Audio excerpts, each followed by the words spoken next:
Students, greetings from Chitkara University. I'm Narendra Gacha, Dean, Chitkara College of Sales and Marketing. Well, let me take this opportunity to welcome you to this session on marketing management. And today we'll be discussing about marketing mix. And before we begin with the session, let's try and understand about marketing mix to its definition. The marketing mix has been defined as a set of marketing tools that the firm uses to pursue its marketing objective in the target market. You know that every organization, for that matter, has its own vision and mission, and they try and align the marketing strategy with the performance objective. And if they have to achieve their performance objective, I think they need to have certain marketing tools in place which will help them achieve what they set out to achieve. So, what are those tools? First is product, then price, then place, and promotion. We look at them one by one. So the first one is product. Anything of value to the customer is offered through market exchange. I'm sure you'll agree that there's a lot of products which are transacted on day in and day out basis, and we see the ownership also getting transferred from between the seller and the buyer. So marketer should perceive a product's life cycle so as to be effective. So is their product really effective? Will it stay longer? Is it sustainable? Will it offer value to the customer? What kind of product is it? What kind of problem statement will it address? Does it have a differential advantage? Will it offer that perceived value? We know there's a difference between the actual value and the perceived value. So anything that we buy, we have something in mind. We have certain expectations, some expectation from the product to perform. So is it there or not? It really matters for the consumer. So we all know that Apple was the first, to create a touch screen smartphone that could play music, browse the internet, and make phone calls at the same time. So we are actually looking at a product which had this innovation already. Now let's try and look at the product life cycle. We know that Maruti 800 was launched in 1983 in the Indian market and was in high demand. It was a runaway success. I'm sure if I talk about 1983, I can completely correlate that this product used to go out of stock because of very, very high demand. And it was launched between a price range of 50,000 to 55,000 per unit. So that was the cost at that point in time. And this was a runaway hit, because this was something new. Earlier, before this, we only used to have those traditional ambassadors or Premier Padmini Fiat cars, and this came as a whiff of fresh air for the buyers and for the consumer. Now through this slide we are trying to look at the product life cycle, and we've just taken an example of Maruti when it was launched way back in 1983. So this was the introduction part of it. Now comes the growth part. Maruti 800 came up with a new feature, which is air conditioning system and music in the car, and worked on increasing sales. So they wanted their brand to grow. They had established this brand in the market, and they wanted that more and more people should buy. So they wanted to load it with feature. And let me tell you, predominantly, if you used to look at the cars which were there before Maruti, they did not have air conditioning. It was something which needs to be fitted later on while the car was or the vehicle was sold. So you can imagine that this came in as a great feature for an automobile to have. And we are talking about the 80s, early 80s, when they were those traditional cars available in the market. Then we are looking at, then came in the competition like Tata, Ford, and General Motors enter the market. So Maruti launched its Alto, version as a better version of Maruti because they've seen that they've been able to leverage whatever sale they could have been able to achieve. They've been it's been done, it's been achieved. So they wanted to have a different version, a superior version maybe of Maruti, so that they can further propel sales and reach out to more and more customer. And it did pretty well. We also know that. And then finally, there were many competitors in the market. We've seen that we had i10, Chevrolet, Hyundai, and then which led to extremely less sale of Maruti 800. So the company stopped manufacturing of this product in 2010. So we're typically looking, at life cycle of a product, and I think that this is a classic example, of how this brand, great brand which was there, which entered the Indian market in 1983, saw its closure as far as production is concerned later on. Now let's look at price. How this tool is being leveraged as a part of the marketing strategy by most of the organizations. What is price? It's the overall sacrifice a customer is willing to make for the product or service. And companies should keep a check on the price of product because an overpriced product or underpriced product does not attract us.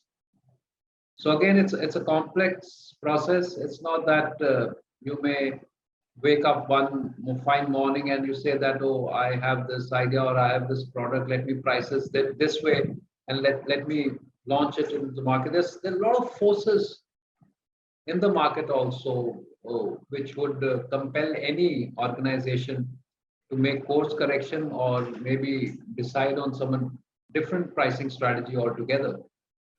And I'm sure when we talk about price, actually we're looking at the perceived value, or we are actually looking at the value that product would create for somebody who is going to utilize that product or service.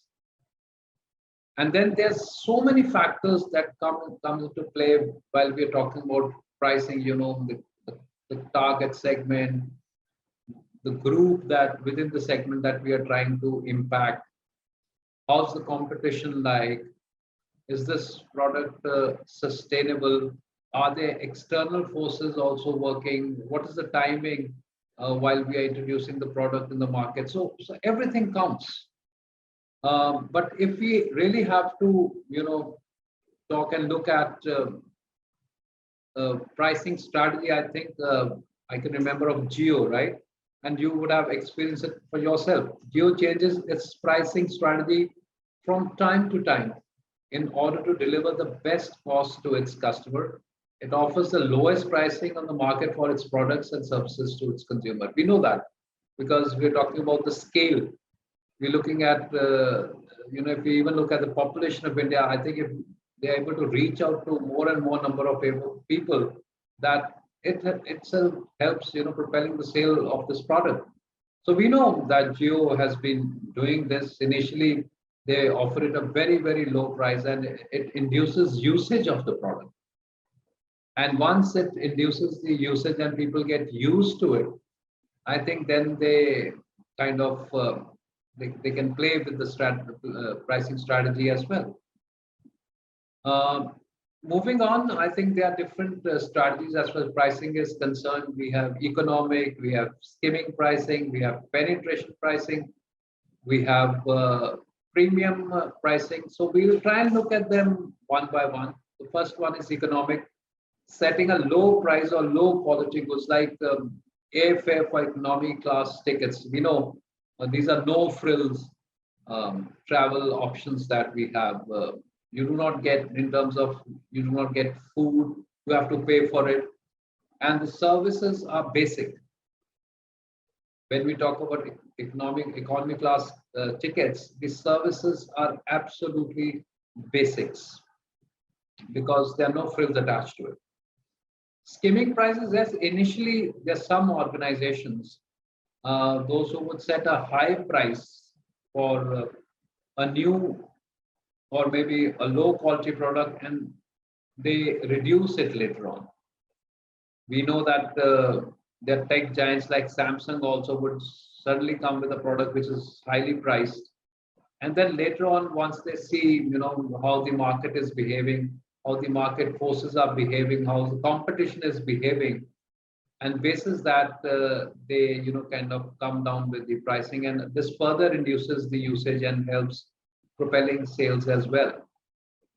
Penetration policy, initially setting a low price uh, for a high quality product and then increasing it. Streaming companies, um, now we know the Netflix and other options that we see.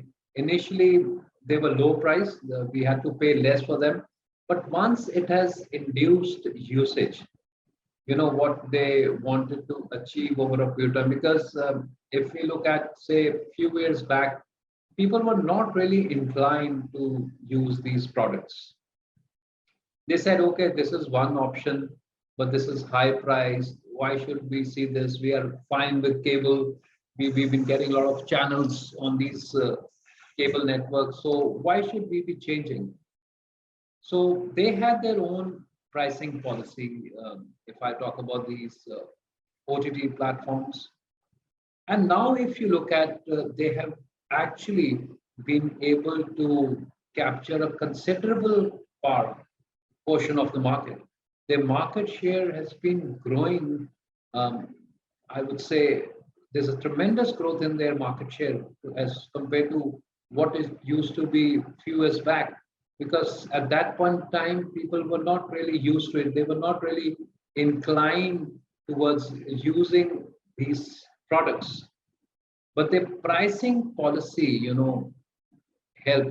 They said that initially they'll have low price, um, and for a high quality product, and then but now people are, since they've got used to it, so you see the market is expanding. Now more and more people are getting onto this platform. So even initially it was low, so people got used to it, and they still want to stick around with the same product or with the same similar option. So every organization would have its own pricing strategy to induce usage at consumer or customer level. This is what most of the companies have been doing, and they've been pretty successful because that strategy has really helped them gain more market share, gain more revenue and income. And for some, it is premium pricing, setting high price, high quality, because they also have their niche carved out for themselves, that this is the market or this is the target segment that they want to be focusing upon. So if let's look at Gucci. What is the cost of a Gucci bag, and which keeps on increasing every year, and yet they've got buyers because they have been able to build that kind of positive and premium perception about the product. Now, there are other products also available in the market, which they may have even added features and advantages, but people do not want to buy them. They still want to buy high priced, expensive products because that adds to their position, their status in the society. So again, it is about creating that kind of perception, positive perception about the brand. And we know that these kind of brands are afforded by the affluent strata of the society, or the other ones they aspire, to get into this segment. So they become an aspirational brand. They are owned by celebrities. They are owned by people, those who really have enough money that for that matter.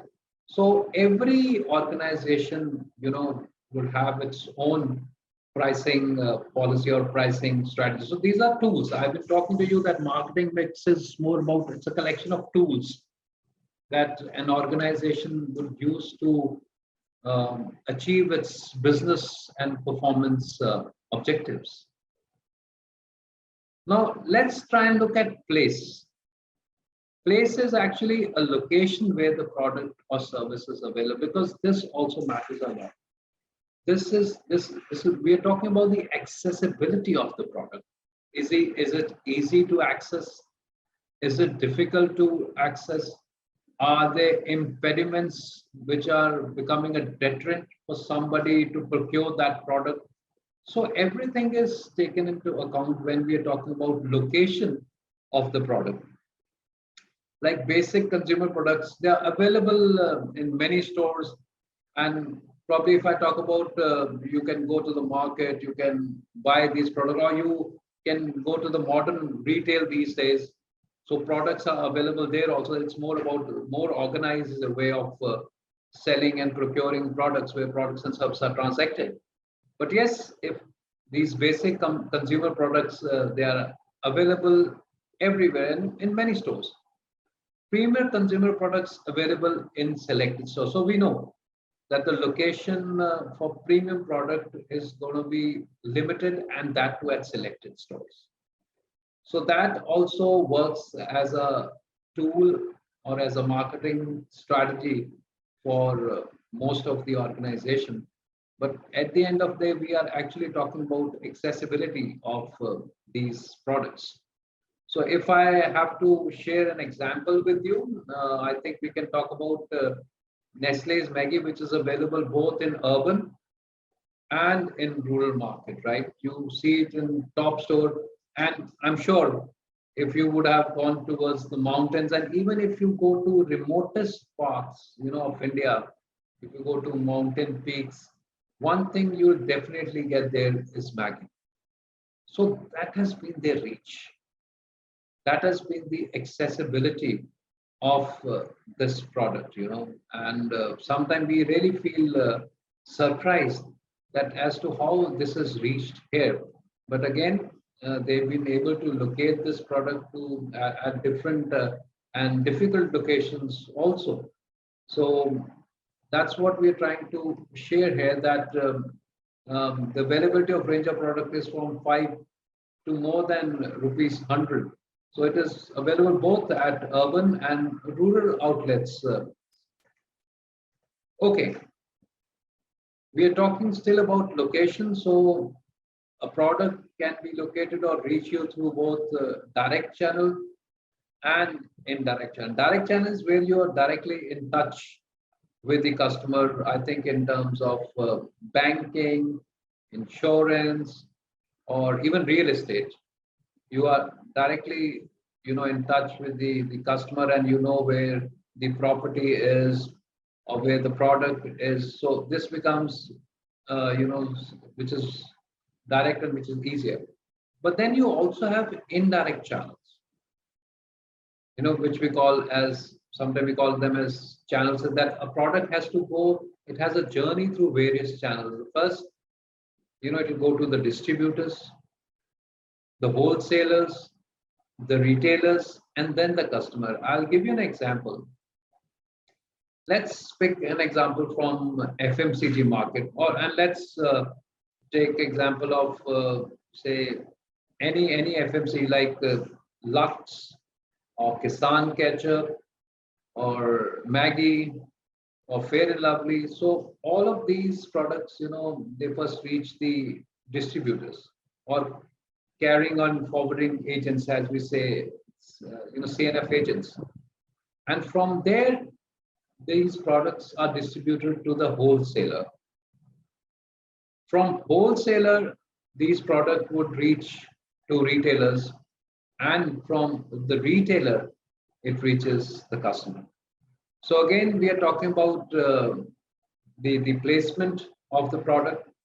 That is it readily available, or does it go? It has to go through a channel, and then you see that it is available.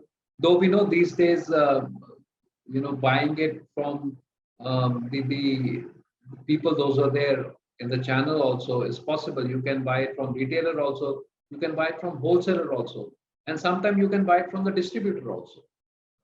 But then what we're trying to again, emphasize here is the placement of the product, the accessibility of the product. And we know Amazon is also there. Amazon also has its, own way of selling, and it also procures product from other channel partners.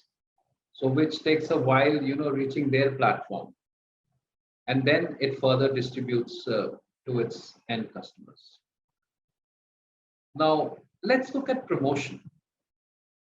Now, promotion is an activity that might include advertising, sales, promotion, personal selling, public relation, and these days I know there are a lot of platforms, even digital platforms, that are being leveraged to promote a product. You can have sales promotion, you can have your own team which can go and conduct events to promote a products. These days, you have a lot of off-site events. You have online events to promote a product. You have a lot of positive blogging that now happens.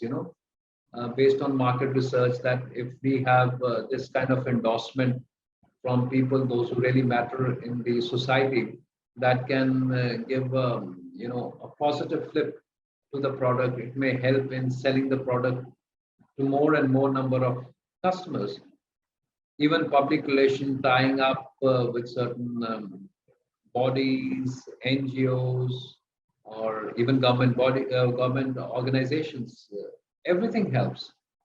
And again, let me tell you, this promotion. Yes, this is a part of the strategy, but even behind this, there is a strategy that as to what they should be doing while they promote the product. What is that emotional hook that they'll try and discover, and they like the customer to align with that hook? What is the kind of objective they want to achieve from promotion? Is it one-way promotion, or is there a two-way communication between the seller and the buyer? And how are they going to project it to the world, at a bigger level? So promotion also makes a major difference, because I was talking to you, these are certain tools of marketing mix which helps organizations to achieve their business objectives. So we are talking about introducing Domino's zero contact delivery. We've gone through some very tough times, unprecedented times, some time back, and we are coming out of it. But now we know, even if you order anything through Zomato, the first thing that you get on your app is that the person who's coming to deliver is completely vaccinated, and he holds these many stars or something of that sort.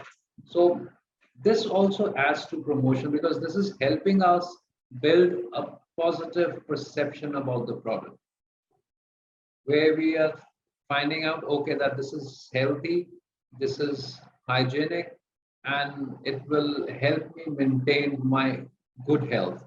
So a pizza, at the end of the day, it's a pizza. But then here, more than the product, I think it is more about how the product is being delivered. This has become a selling plank or a promotional plank, where they're trying to induce or build confidence in the customer that whatever you're having, whatever you're eating is completely safe. So this is what promotion does, and you may not at that point in time be cognizant of the fact that, okay, how does it matter? But then slowly and slowly this becomes a reflex. Oh, that let's only order through Zomato, or let's only order through Swiggy, because those who come to deliver, they are completely vaccinated. They have good etiquettes, and they deliver on time, everything. So this actually plays a major role while we have to decide upon as to what we need to have as customers. Some very, very innovative ads. I think if we say, yeah, aasan nahi hai, this is the ultimate bond uh, that we see, Fevicol. And this special picture, if that we're seeing at this point in time, was on Yoga Day. I think this was on yes, it was on International Yoga Day. So you see typically those two elephants, in that yoga posture here, but then still they are not able to break the bond. So they are trying to keep their promotional strategy in place, and at the same time, a social message that clearly comes out of it. So somewhere we also start connecting with it. Oh, if we really have to use an adhesive, it cannot be better than Fevicol, because one, we are looking at elephants, their strength, that they even can't break it. The other thing is we are also looking at those subtle messages which would help society to keep fit and keep healthy. And they're talking about yoga as something very pertinent, something very relevant. Yes, when Mahendra Singh Dhoni was about to retire, oh Mahi, oh Rahi, tu kahi na ruk haar ke. So Amul has always been very, very innovative with their promotional activities. I would say they are pioneers, and they've been there for years. And every time, you see their promotional, initiatives, they are out of the box. Out of the box is the word that I like to line I would like to use for this, because Amul, they've been very, very innovative in their approach. And then we have Oreo, and you see this Oreo, little longish, because here they're talking about the longest day of the year. So again, they're trying to link it with something which is relevant, which is meaningful, and yet they are promoting their product, and it is helping us to build that kind of connection with the product. So this again, promotion is a very, very powerful tool, and especially these days when we're talking about digital marketing. So you have so many ways of promoting it and influencing the buying behavior of the customer. So these organizations they adopt a push and pull policy. When we talk about push, let's look at the characteristics. It's a proactive effort to convince customer to purchase a product. Even even before their purchase, they've been given reasons to buy that product, reasons to purchase that product, so that it induces more sales and more usage. It tends to focus on product features. It tells what that product can do for them.